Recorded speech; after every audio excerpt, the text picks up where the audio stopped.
महाराष्ट्र शासनाने परदेशी शिष्यवृत्तीत अनुसूचित जाती जमातीकरता ज्या समान संधीच्या नावावर ज्या अटी लादलेल्या आहेत त्या अटी अत्यंत जाचक आहेत। 75% त्यात 75% अट आहे। 30 ते 40 लाख आणि एका परिवारातील 2 लोकांना त्याचा लाभ मिळणार नाही। त्याचबरोबर मास्टर केल्यानंतर तुम्हाला PhD करता येणार नाही। अशा अत्यंत जाचक अटी महाराष्ट्र शासनाने तसेच प्रशासनाने लादलेल्या आहेत। ह्या अटीमुळे अनुसूचित जाती जमातीच्या बोटावर मोजणारे विद्यार्थी त्या ठिकाणी परदेशात उच्च शिक्षण घेऊ शकतील।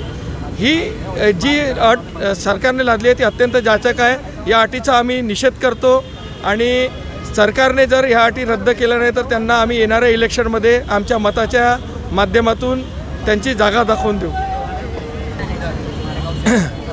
आम्ही सरकारने जर आमचा निर्णय मान्य केला नाही तर आम्ही संपूर्ण महाराष्ट्रामध्ये याची धग पोचवू।